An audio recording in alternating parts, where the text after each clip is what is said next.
Pemerintah meluncurkan Sukuk Retail 013 sebagai bagian dari strategi pembiayaan anggaran pendapatan dan belanja negara atau APBN.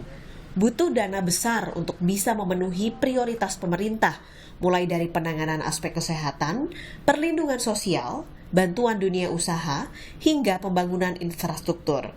Sukuk Retail diluncurkan untuk meningkatkan pembiayaan APBN. SR13 ditawarkan mulai tanggal 28 Agustus hingga 23 September 2020 dengan kupon 6,05% per tahun. Kupon akan dibayar tiap bulan hingga jatuh tempo di 10 September 2023. Minimal pembelian Rp1 juta. Saya ingin menyampaikan nih feature dari SR013. Pertama adalah aman. Kenapa? Karena ini produk pemerintah. Insya Allah kita nggak pernah default. Yang kedua, tadi disampaikan ini sangat mudah karena kita sudah memakai platform online. Jadi dalam masa penawaran, dengan memakai melalui gadget kita secara online, kita bisa melakukan pembelian SR013 ini. Investor itu bisa berinvestasi sekaligus ikut membangun negeri, ikut membangun Republik tercinta ini, ikut membangun infrastruktur di Indonesia, ikut bagaimana kita menangani pandemi COVID-19. Daring dipilih pemerintah karena terbukti bisa meningkatkan jumlah investor khususnya milenial.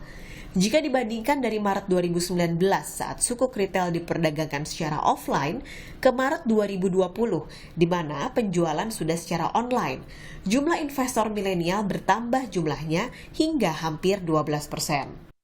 Ini sejalan dengan target pemerintah untuk memperluas basis investor lewat surat berharga negara.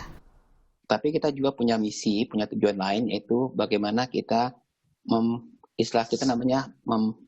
memperdalam pasar keuangan atau market deepening dengan cara memperluas basis investor domestik, termasuk investor yang sifatnya retail.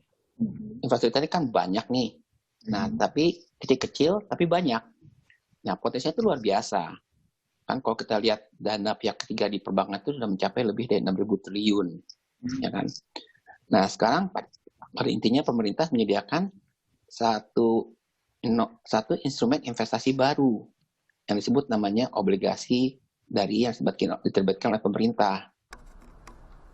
Pemerintah menargetkan penjualan SR013 sebesar Rp5 triliun, lebih rendah dibanding penjualan SR12 yang mencapai Rp12,14 triliun dan SR11 sebesar Rp21,12 triliun. Secara akumulasi, sejak 2008, penerbitan surat berharga syariah negara sudah mencapai Rp1.478 triliun. Insania Beladina, Gahniar Febrian, Kompas TV.